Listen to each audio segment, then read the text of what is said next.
Welcome to another episode Out of the Blank podcast. I'm here with Tyler, aka Cheddar. That's right.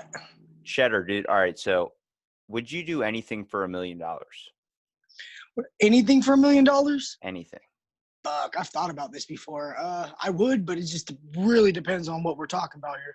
Basically, in the 10 minutes or so that we last talked before recording this, I had seen the weirdest thing I've ever seen on Facebook, and it brought two questions to my mind. One was, how much alcohol would it take for me to be able to do this? And two was, how much money would be involved to make me do this? Do you want to take a shot in the dark at what this was? Let's roll. Let's do it.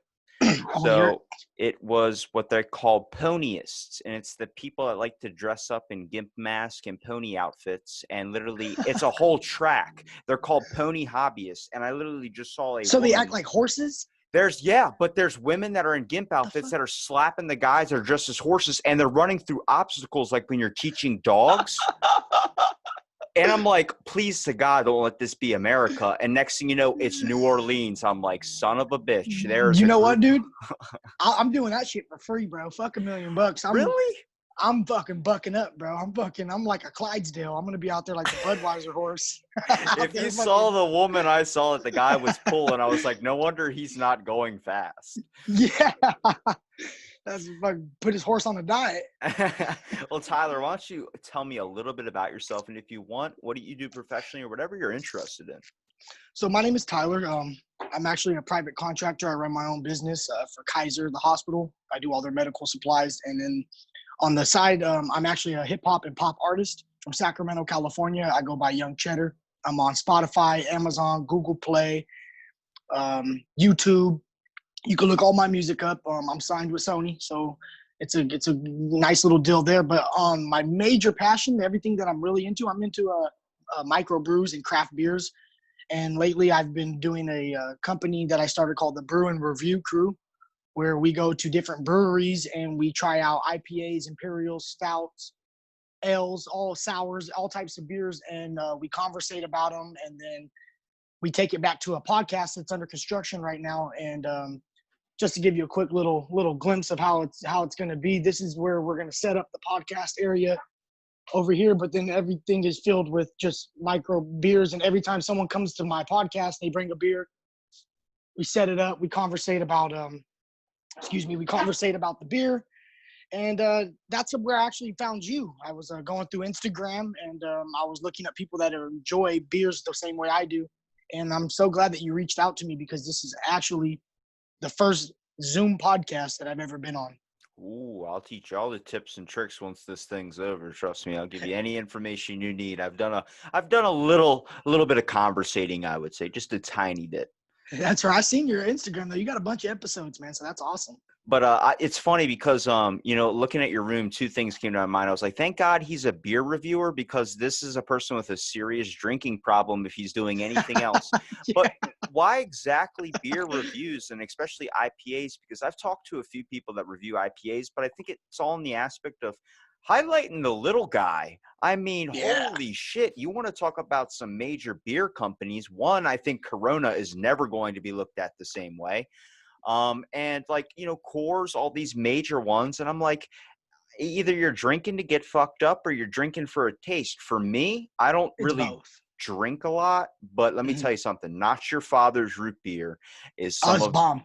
It's the best fucking shit I've ever drank. Have you had the Not Your Father's cream soda or orange? Yes. Wow, it's awesome, dude. Imagine they're delicious. You could replace that in a kid's sippy cup for that.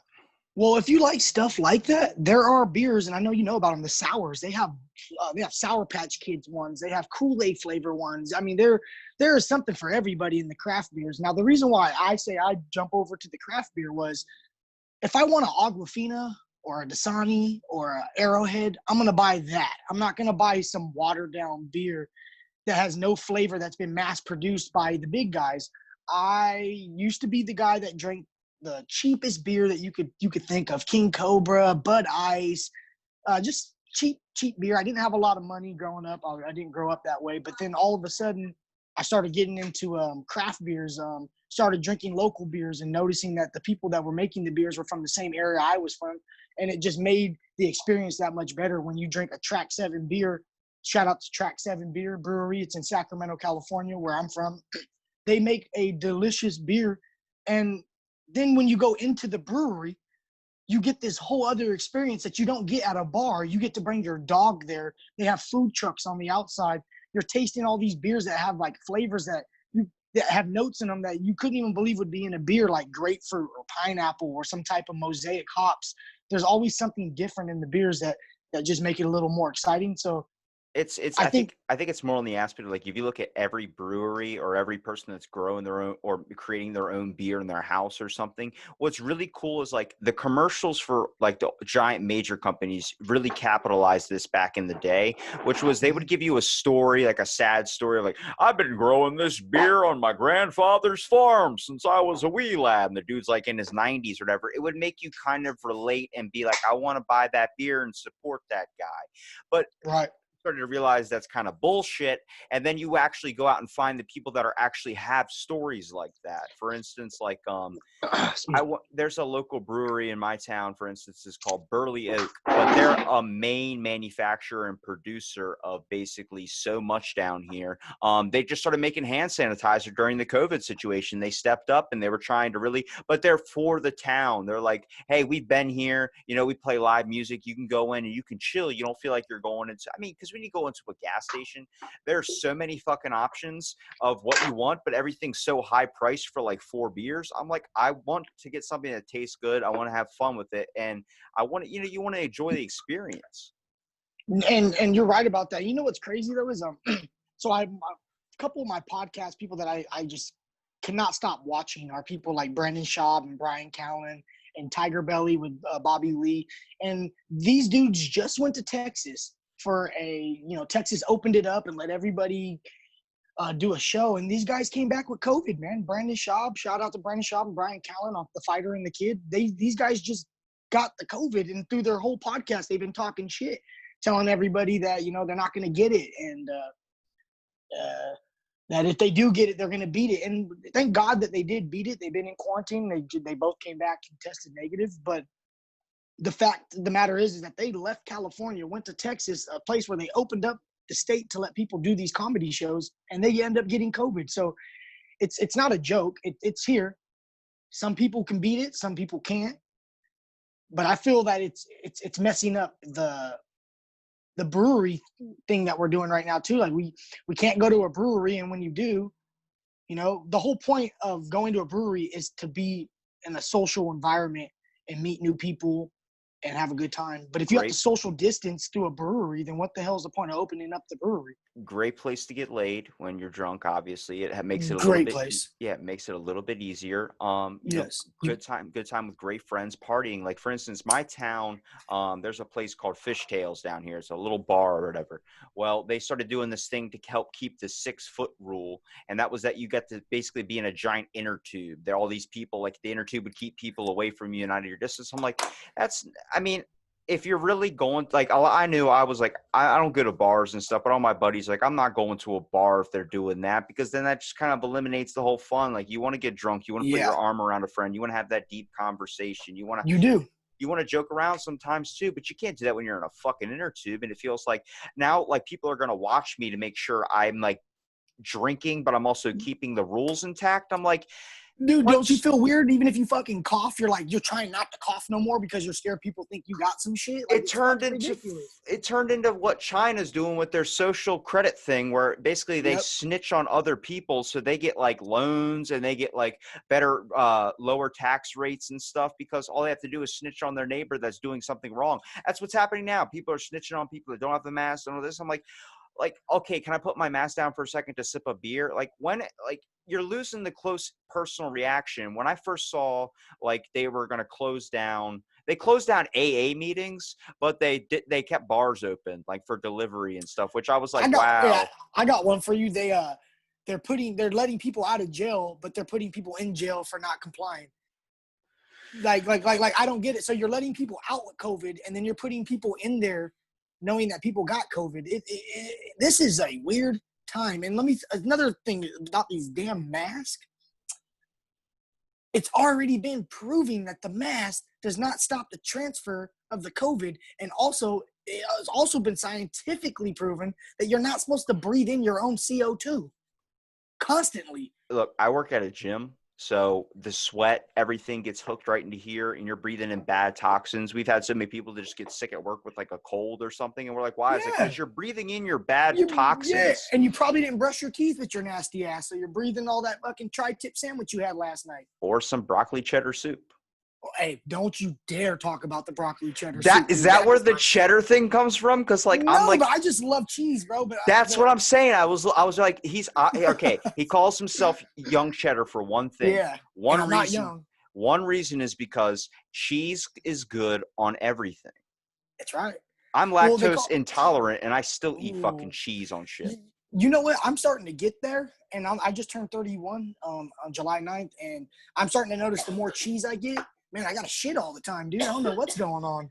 Are you going to change your name to Young Tofu? Young Tofu, bro. Ooh.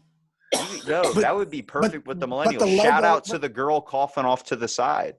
Yeah, but the logo has to be but the logo has to be a big toe.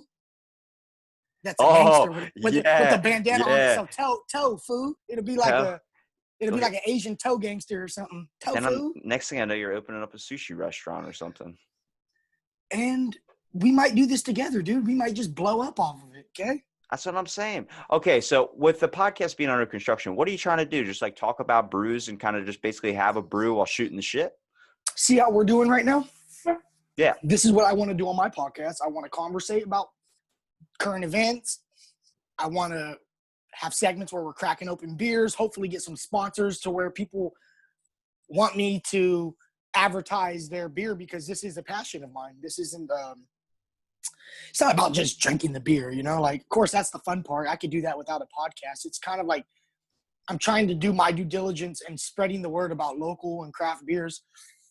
And at the same time, you're enjoying one of those things, but also like when you're talking about events and shit, nobody ever wants to have real talks anymore. Like why does everybody's afraid it's going to get into an argument? I'm like, no, if you have something you want to bring it up, and then we just talk about it. We don't have to sit there. About it, yeah. Hey, and we're not supposed to agree on everything. So what makes a good podcast is like, you don't want to put two of you in the same room together, and then you guys are just biased podcast and you're all for one side. Everybody wants to jump into a podcast and they want to see some biasness. They want to see some controversy, and then they want to see a resolution at the end and see that people could still fucking keep the podcast moving, you know?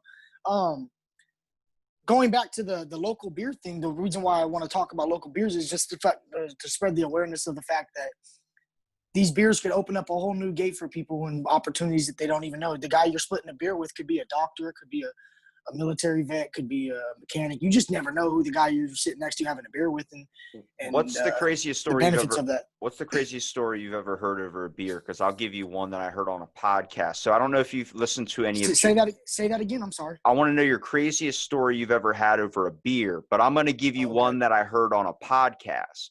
So I was listening to Joe Rogan, and he had Christopher Ryan and Duncan Trussell on. Now, when he had Christopher Ryan and Duncan Trussell on, Christopher Ryan was talking about a book that he read where this guy blasted in Africa, he blasted water up his ass to change his his cellular biome, his molecular biome inside of his stomach, his microbiome. And what happened was he was reading this book and he was talking about it at a bar in Africa or in Australia. And the guy literally was sitting right beside him and goes, "Oh, that's him," and pointed over to the guy that did that, to the book he was reading. And they shot the shit over a beer and they did a podcast later. I was like, man, that's a fucking moment you can have when you go out into the world and experience shit. That's your moment. You know what? Shout out to Joe Rogan. I've been watching him for about 7 years now. And he is the man, bro. He is our godfather. He is our mecca to this podcast, dude. Like, he has literally done this since the beginning of the time, man. I've been watching his podcast before it was even the Joe Rogan Experience. And I would have to say the craziest kind of like little thing that I had with somebody conversating with a beer, it's kind of sad, but it's kind of crazy too, is that I was at a bar one time called Alley Cats, and it was downtown Sacramento. And I was drinking. There was a guy next to me. He was with a group of other guys and his wife. And we're all having some beers. And this guy that, mind you, I'm about to tell you about, he's having a good time. He's drinking. he looks like everything's normal, like there's nothing wrong, you know. And I'm talking with him, and we're conversing, and I finally put my arm around him like I usually do when I'm drunk. Hey man, yeah. And then finally his friend, he goes to the bathroom. His friend tells me that the guy that I was just talking to has like a week to live. And he's young, dude. He's like 33 years old, 34 years old. I was probably 27 at the time, maybe 20, 26. And he was telling me like, yeah, he has like a week to live. And dude, I'm like trying to figure out what's going on. I come to find out the guy has cancer in his colon cancer. And he's like going to the restroom and seen some blood and all that, and never went and got it checked out. He finally went and checked it out, and they told him it was like stage 3 cancer in his colon. Like he didn't have to. He was a goner, but he didn't look like it. He looked healthy. He looked like a regular. He was young.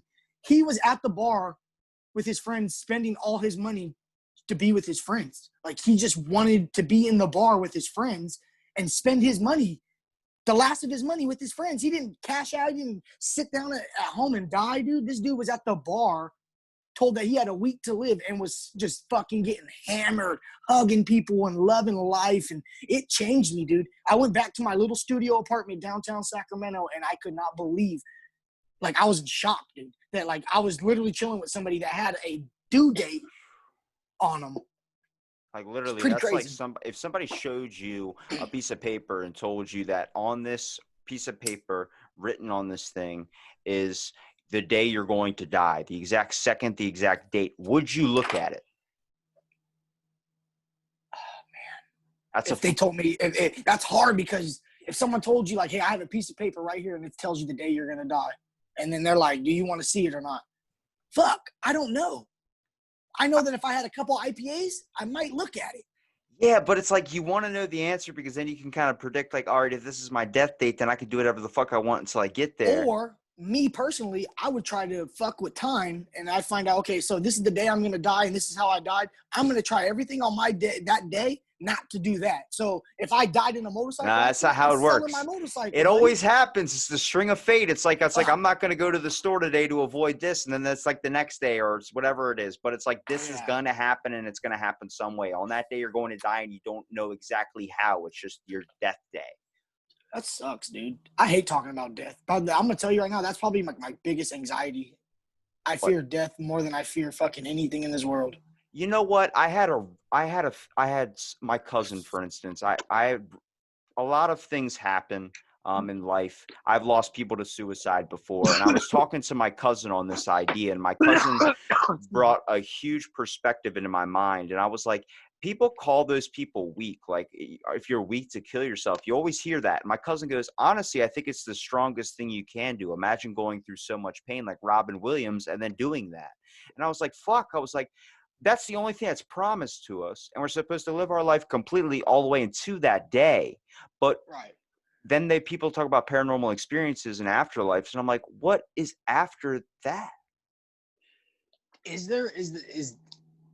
I think that I'd have a lot more comfort if I really truly believe that there was an afterlife. And what sucks is it's kind of a bipolar type of feeling, because I'm a man of God and I do believe in Christ, and I do believe that he died for our sins, and that's just what I believe. But at the same time, I still don't get this comfort of not knowing, like, when we are gone, what the hell happens at the end. Because it's funny to think that when we die, that there's this fucking portal we go through, and our family's all just there waiting for us. They're all just there. Like, everybody's in heaven waiting for us. Like, there's so many people that died. How the hell are you going to find anybody? Like, does our soul attach to the same souls? Like, that's the shit that I always, it's just like crazy shit.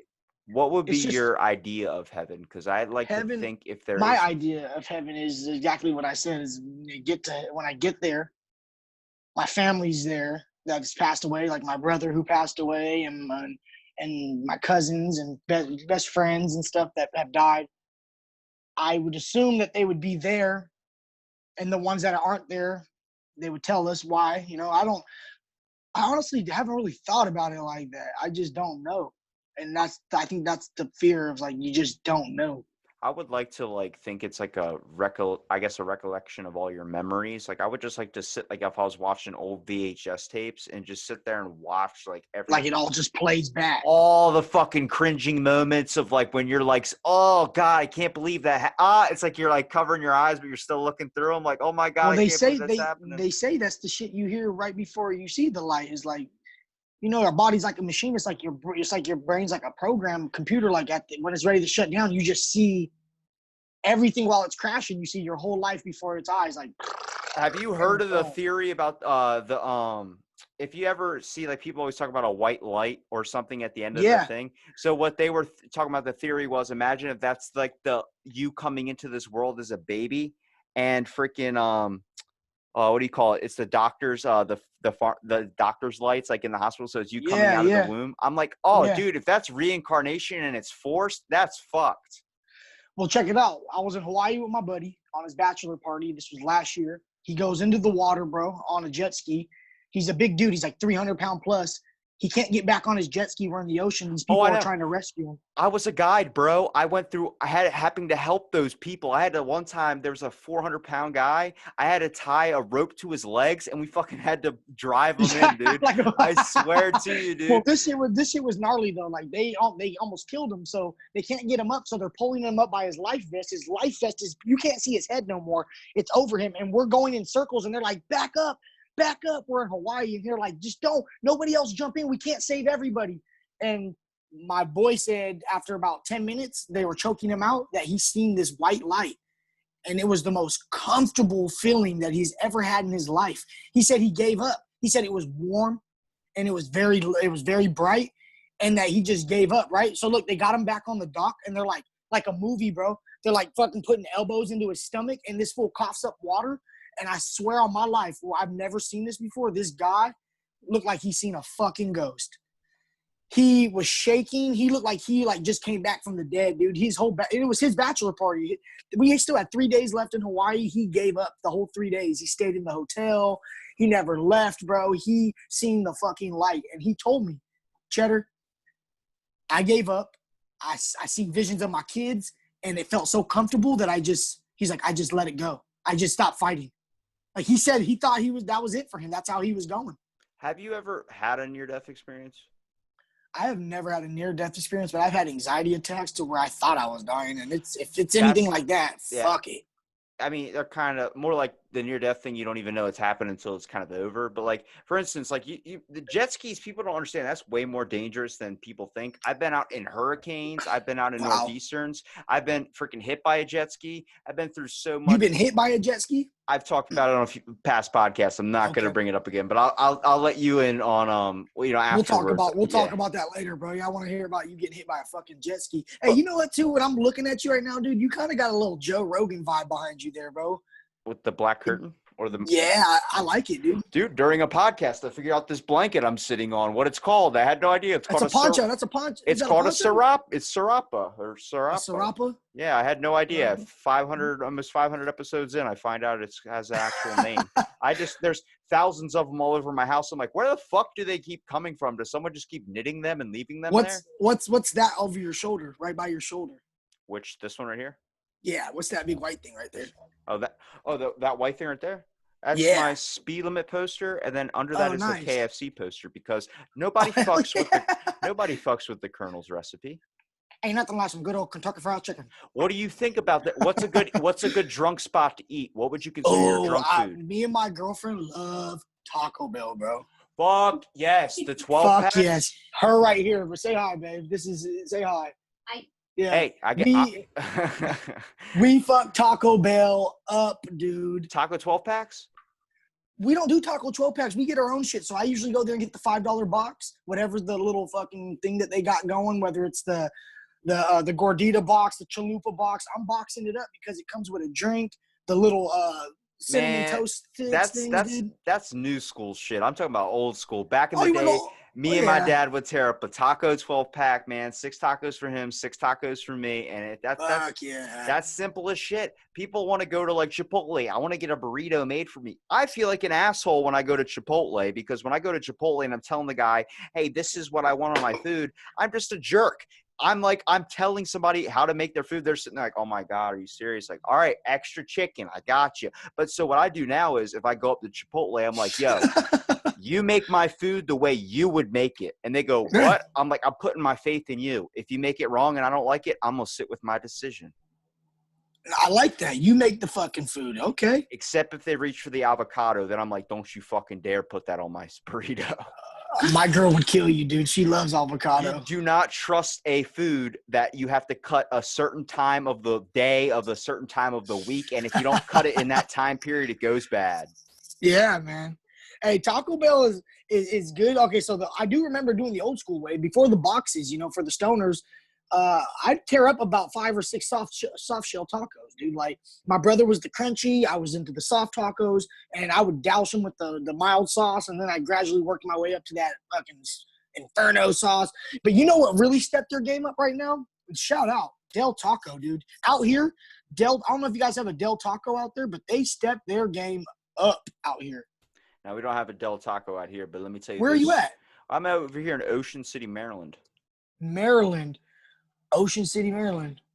Yeah, we're fuck the Ravens. This is the Steelers. No fucking way! You just said that I just shit said that. to me. Hold on, damn it! You know what I'm? Hold on. Wait, you don't dare tell me you're a Ravens fan either, dude. I am a freaking Ravens. My whole family's from Baltimore. No, he's got a Steelers flag hanging in his podcast room. Now I have to go back to.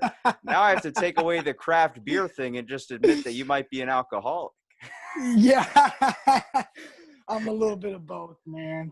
Dude, I knew I liked you, dude. What do you think about the whole sports thing, man? Like, I know they're bringing back baseball, but do you they had a bunch of people test for it? And I'm like, I don't want this to be ruined because what's the best time to have a beer is when you're watching fucking sports. This sports thing is, man, I'm telling you what, I'm the biggest sports nut. I got Steelers all the way down my arm. I got it on. I'm a big Steelers fan. This is the thing, though. Let's just start off with this real quick. They said the draft was the best draft that they ever had in NFL history. They had the most ratings of like 8.9 million viewers compared to their 5.7 million viewers that they had last year, right? Do you believe that, though? Do you believe that? No, I don't believe that because that was the worst fucking draft I've ever seen. And you already knew who was getting picked because they would do a bio about the guy before they even did the pick. So you're like, oh, that's who's getting drafted. See, now telling us about their dad, he was a firefighter. Nobody gives a shit about that. We're here to watch football and see this stud of a kid get drafted and cry when he gets his jersey. Dude, I swear, man, it's like the same reason freaking, what do you call it? People like NASCAR, for instance. People usually just watch it for a crash. The reason why a lot of people watch football is because they want to see fucking hits. They want to see people get the shit. I saw in a Ravens game, I saw, what's his name? Oh, my God. Pitta catch a ball. Somebody jumped and hit the top half of him, and then someone hit him in the legs, and he did a complete flip and hit the ground and get right back up. And my dad's like, that's why he gets paid like a few $1 million. I'm like, damn, like that would have laid me out all week.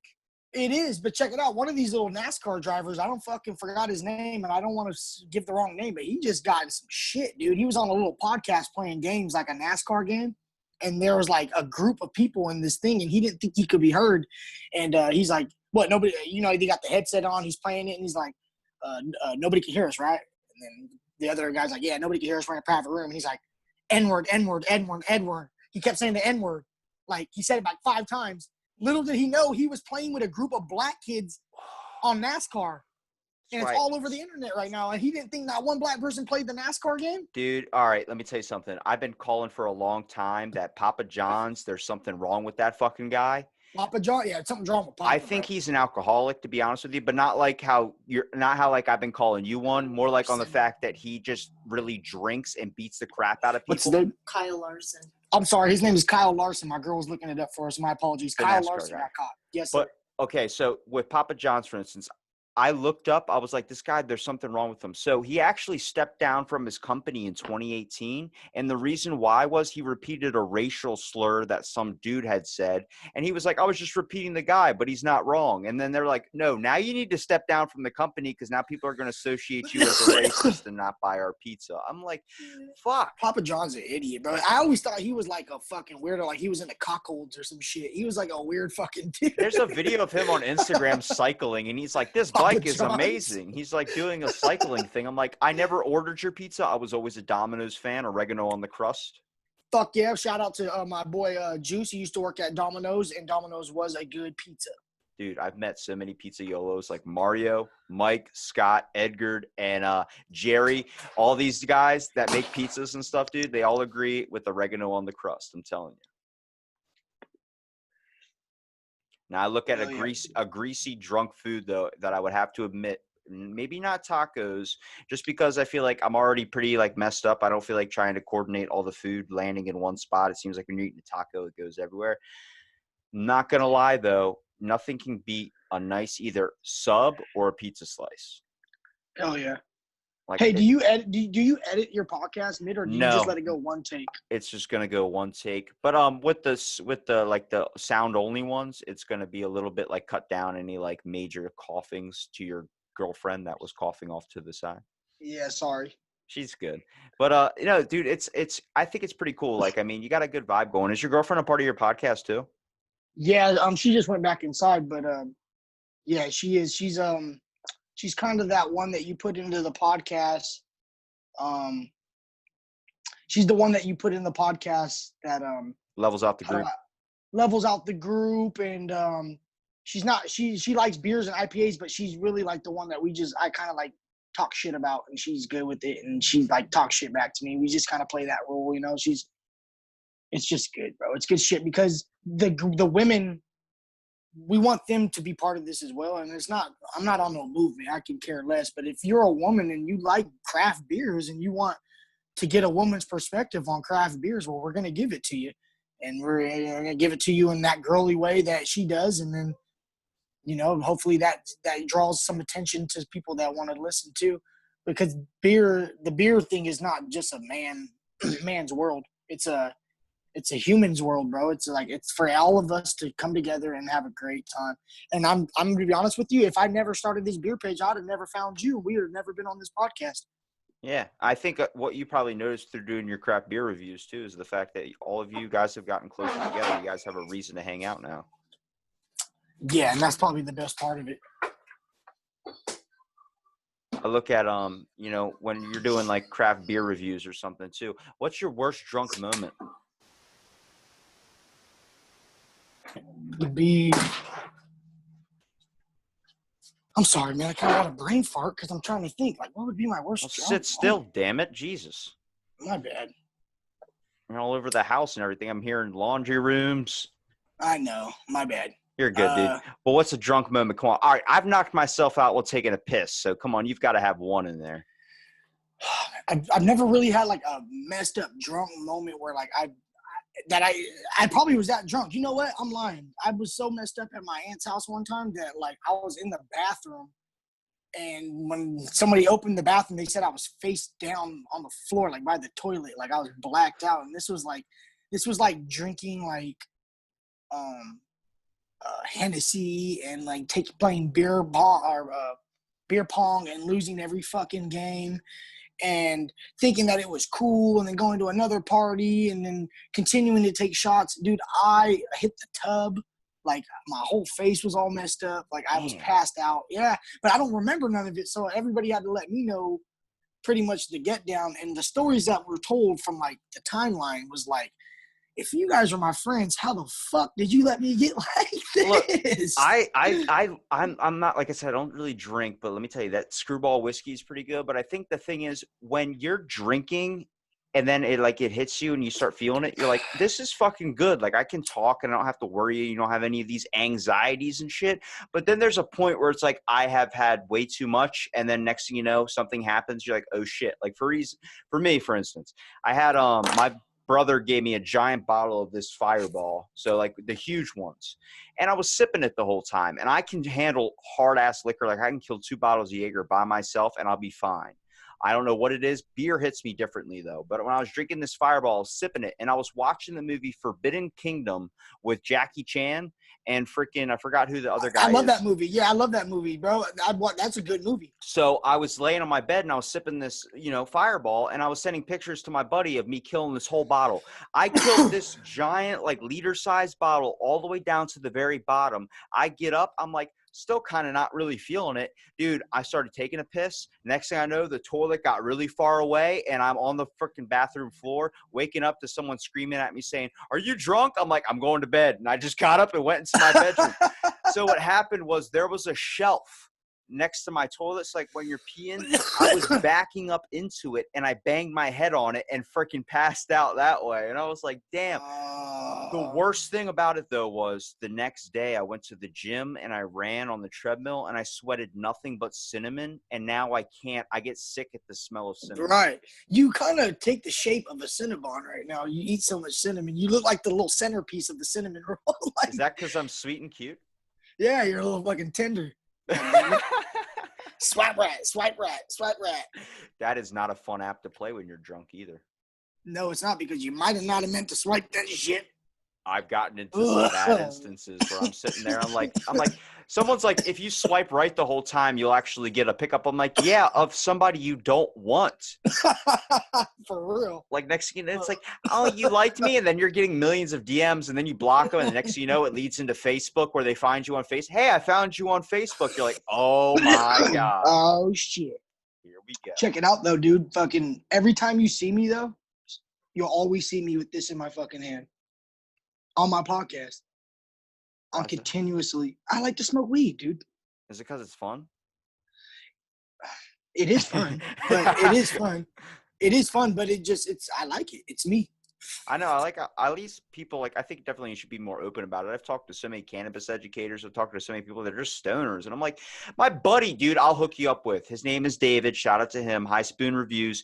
He does a cereal review while high. It's the funnest freaking show to be on, dude. I'll tell you. Send me his link, please. I love to watch that. He just posted our most recent episode. When I'm not gonna lie to you. I'm not a big marijuana fan. I've had really bad experiences with every single one, but I understand where some people could love it. Mostly, I get too baked to the point where you don't want to be that level.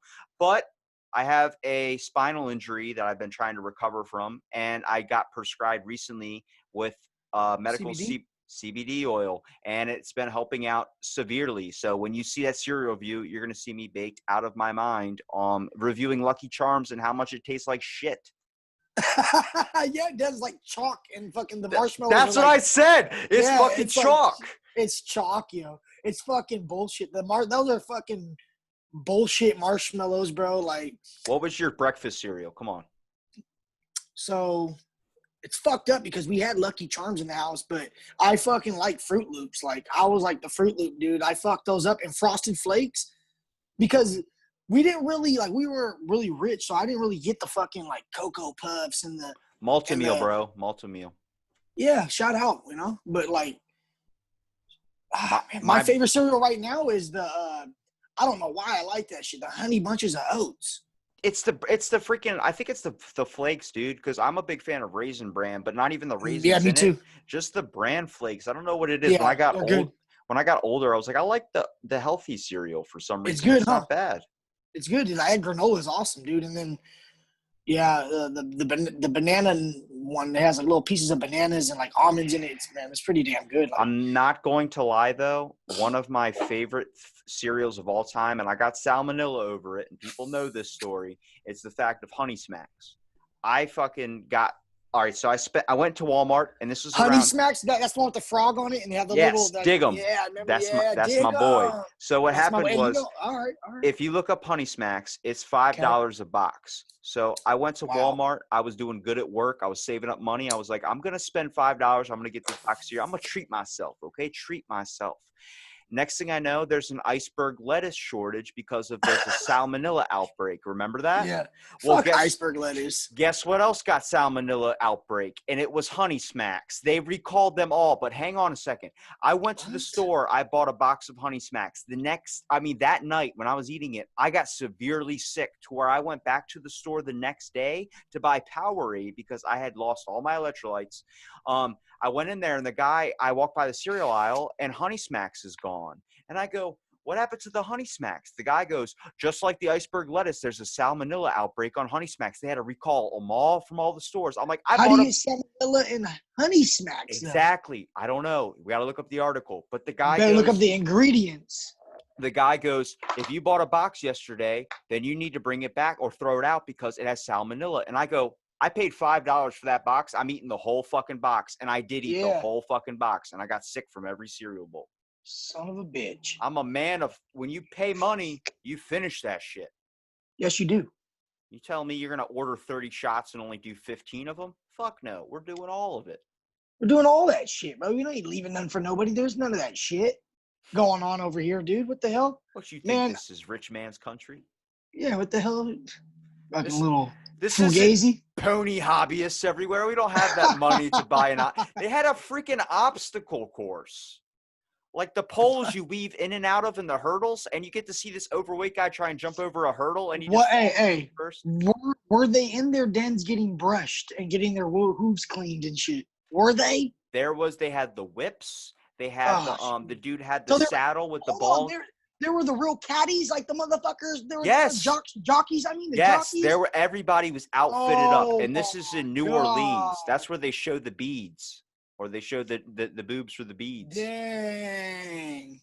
Don't you just wish you could be like one of these people that could just live free like that and not give a fuck? I do live like that. I told you I'd do it for free. You said, would you do it for $1 million? You're telling and I me said, in front of all your friends and family, you would get up and dress like a horse and let some person whip you?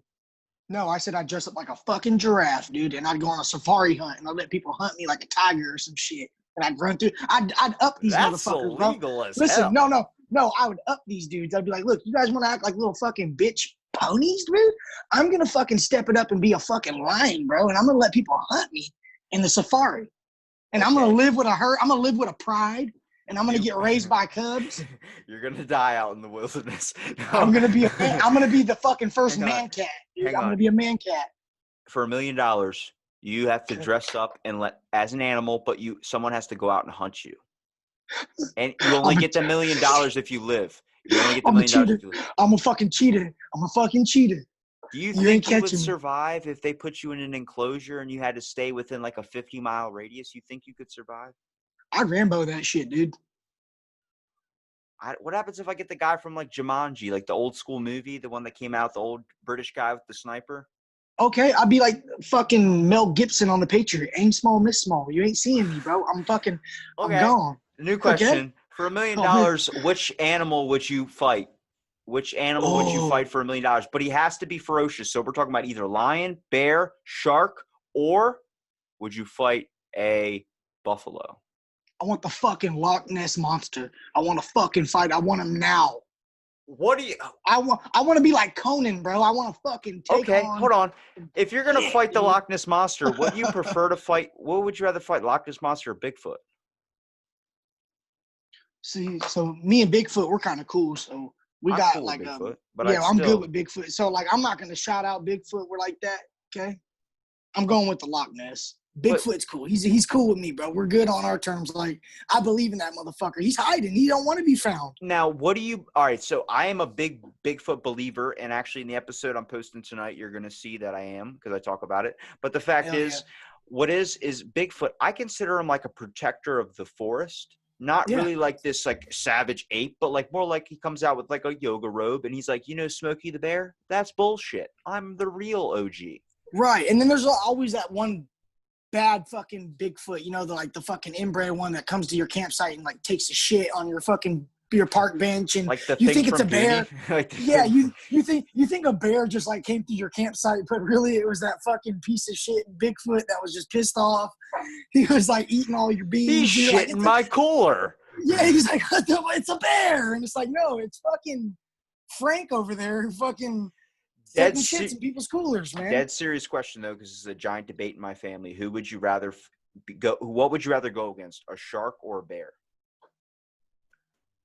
Oh shit! You know what, dude? I think I'd have like ours. I think I have a second longer chance if I fought a bear, because I think a shark would just take me out immediately. Like one bite, I don't even have. I'd maybe get like a little swing in there, Yeah. but it's not going to do nothing to the shark. He's going to be like, oh, he just scratched my balls, and let me bite this motherfucker and take him down like a Lunchable. But the bear, I think I could bob and weave him. I might be able to have a chance, maybe slide under his legs and pull him out from under him and do some like fucking, okay. So what you just explained is actually a funny meme on Instagram. Is the fact there's a step, like 10 steps to fight a bear. One's like duck, then second's like sweep under, and then it's a bunch of steps of like grappling, and then it goes at the end of the last one. It goes, you probably died at step 2, which was right under duck, like right, because he sat on you, bro. He pulls the Rakishi and just stink faces you. Exactly. It's the fact, like, I saw The Revenant, and I used to be so like I could easily get away from a bear, but then you see The Revenant and you see that dude get thrashed, and you're like, oh, I wouldn't stand a fucking chance. Bro, The Revenant was fucking dope, bro. This motherfucker cut the bear out and slept in him, yo. Like, you slept in the fucking bear? So you want to know a really good old historical thing that came out, like, that nobody really knows about? It's kind of war heroes that nobody ever really talks about. There's a guy named John, I think, Churchfield. What he did was he was known as the Nazi slaying, samurai wielding badass of World War II. And there's pictures of this fucking guy coming off the boats, and he's got a Scottish sword. He's just in front of all these people with guns. He's got a Scottish sword leading the group. And what happened was he would carry the sword into battle and kill Nazis with it. He has a mission that he wrote down in a diary. A mortar blew up next to him and his team. He was like, picking himself up from the mortar. So he's hearing the ringing, and he's hearing he's like cut up and everything from all the grenade fragments. Yeah. They're coming for him. He pulls out bagpipes and starts playing a Scottish song. It's called Till They Come Home, and they literally took him to an internment camp or took him to one of those torture camps, tortured him, and he said to one of the guys that I'm going to find each and every one of you and kill you when I get out of here. He gets out, escapes, walks 14 miles back to base camp, grabs a sword, and starts heading right back to the camp, and he killed every single one of the guys. God damn, what a savage, bro. That's what I'm saying. If you look up like history and shit, there's so much stuff that should have been taught in history books. I was like, I would have actually paid attention in class if you would have shown me some of this shit. Yeah, but they don't. They teach you about fucking Davy Crockett and Tom Sawyer and fucking all these little fucking rink-a-dink motherfuckers who were actually pieces of shits too. Look, everything we were taught in school so far has been bullshit. No wonder we fell asleep in class. I'm addicted. Look, I mean, I'm allergic to bullshit. Like when I was born, right, and the doctor pulled me out, and like I had like a big dick too, and they pulled me out, and the doctor was like, look, dude, your son has a severe condition. And my mom was like, oh shit, what the fuck is it? And he's like, he's allergic to bullshit. And he fucking, like, he might not do good in school. So they're going to label it as ADHD, but really, he's allergic to bullshit. I got a dark episode for you. So there's an episode of my podcast with Jared Johnson. You got to look this thing up. Basically, the school industry, the education system, didn't know what ADHD was when I was in school. So they thought I was mentally challenged. So they used to put me in this room when I was in elementary school that was literally white walls, a desk. No cell phones weren't invented back then. And it was a piece of paper sitting on the desk. And there was a square little window in the doorway where people could walk by and look at you. I was sitting there, and then eventually I moved schools. But on my way out, there was a kid that was actually mentally challenged that they would throw into this room. So I think Jared's episode. Like what? Like they just fucking throw him? Like toss him like a fucking. No. They just place him in there, but he starts having freakouts and starts slamming up against the walls and stuff. And I used to be like, oh, that's not right. You have to figure out how to calm him down. My son's autistic. That's not cool. Hang on. Ready? So I've been explaining about this room, and I've been describing it, and I've been describing this kid that I was on my way out of the school. I would see this kid be in there, and I felt so bad. I was like, I hope, that I wonder where that kid's at today. And I had this guy, Jared, on my podcast, and he's sitting in front of me on my sofa because I used to do the first 90 in person. And I started explaining this room and explaining this guy, and he goes, dude, that's my brother. That was his brother that was in that room. And I was like, what? And then he starts explaining me everything and explaining the room, taking the words out of my mouth. And I'm just sitting there like, guys, it just got confirmed on an episode. And he starts talking about how his brother got sent to one of those mental institutions to help get better care. Yeah. And he talked about that he was on a recording. And what he does is what his brother does is on a recording is he sits there. He like does a video, a FaceTime or something, and then he'll just put the phone down, not turn it off. So then you could still watch him for like an hour if you want. His mom was watching him and trying to screenshot a photo of him. 2 people that worked at that institution went into the room, threw him up against the wall, and started physically abusing the shit out of him. And they got it on film, dude, and they took them to court. That's how to tell you that people are sometimes fucked up. Yeah, that's horrible, bro. That's not right, bro. That's what's up with the fuck, dude? That's what's wrong with America, bro. They never want to tie mental illness into anything. Why do we make like them? There's a lot of my brother suffers with mental illness. I mean, to the point where like we'll sit and have a fucking conversation, bro, and like he'll just spaz out, off or something. It's like, why aren't we fucking working harder on that? Like most of these kids that are fucking out here shooting schools up and acting like this, when you look at the cases of it, like they're on some type of medication prescription. But if you say that it's because of mental illness, it fucks up these pharmaceuticals that have all this money. So nobody wants to get down to the real fucking issue. So they're talking about taking guns and shit. You're hitting very close to my heart right now, because I always get upset when I see the only job that people feel like these people are fit for is the fact that they have to push shopping carts out in fucking 100-degree heat and 20-degree weather is fucking bullshit. And greeting you at Walmart. That motherfucker, he's strong as shit. Go put him in the let him lump some trucks, man. Utilize these people, but bro. you know what? You gotta approach them differently. They have the best. You can't come at them aggressive. They have the best gift, dude, and that is ignorance is bliss. They see the purest form of things, lights, colors, sounds, everything. Sometimes it could be too much for them, but they see life in its fucking entirety, things that we take for granted so fucking much. Yeah. It's messed up, man. Hey, so I have a cousin. His name's JoJo. Shout out to my cousin JoJo. He's autistic. I don't know what spectrum he's on, but he's 38, maybe about 38 years old. He's always lived with his parents, but he can take care of himself. Like he gets a job, like a taxi picks him up. He goes to the Goodwill every time, works at the Goodwill. His name's JoJo. But something about this kid, or this man, he could remember any birthday, dude. Like it doesn't matter whose it is or who you ask him about. Like right now, JoJo, we're Barack Obama, 1972. He knows it, and you're like, it's called idiot savant syndrome. It needs a better name, but what it is like the guy that can paint the whole New York skyline just by looking at it once. It's mostly in people that are mentally challenged, but it's a severe skill where they can do these amazing gifts. There's a twin couple out there that's like 90 years old, but they can remember every date that they've ever heard any song. You'd be like, when was this song? And they would give you the exact date and time. Like a fucking calendar. Like a human, content books, bro. It's like crazy. And you know what else is, I'm sorry, I kind of lost my train of thought right there, dude. You can blame that on the weed, the topic we were on. We're talking about mentally challenged and the gifts they have. Yes, great gifts. I was trying to tell you about my cousin. That's what it was. I got thrown off my cousin JoJo. Not only does he remember birthdays and things like that, this guy makes probably the best sandwich I've ever had in my life. Really? Dude, his name's JoJo, right? Have you ever heard of the sandwich shop called Togo's? Togo's? No. Okay, well, we have a place out here called Togo's. It's like killing Subway. You get a sandwich like this big, all the meats, right? I call him Jogo's. Like, this dude will fucking make you a sandwich that you knew every bite was love. I don't know why it tastes so goddamn good, but he'll make you a hoagie or a hero.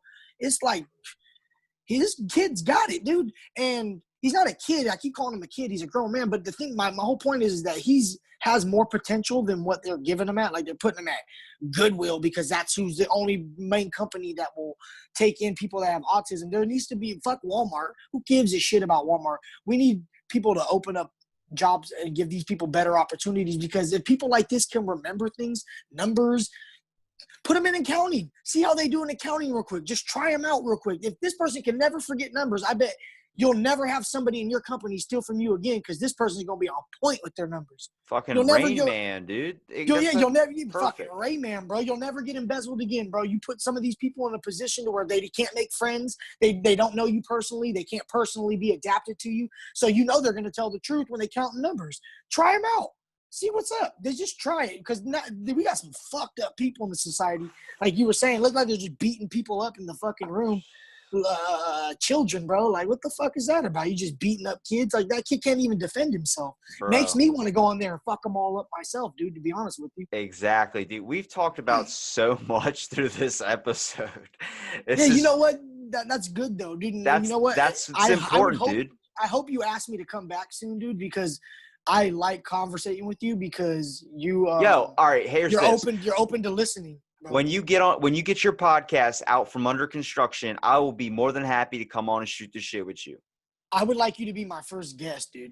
Like, I would appreciate it if you were my first guest on my podcast. Pop the guest cherry? You could pop that fucking cherry, bro. Look, this is the Brew Review guy, your boy Cheddar, and I'm officially saying that I want my dude right here to pop my cherry. All right, man? All right, look. Yo, Cheddar, please promote everything you want. Promote your Instagram page. Promote everything that's coming up in the future, just in case when this episode does come out, people can find it as well, man. So you could follow me right now at the Brew and Review Crew. You could also follow my music page. I'm a pop artist at Young Cheddar 916. And this has been an honor, man. I had a great time doing this show with you. And for everybody out there, support your local beers. Go to your local breweries. Don't buy no more Bush. Don't buy no more Budweiser. Stay away from the Bush. That is the best ending. Yes, stay away from the Bush. From the Bush.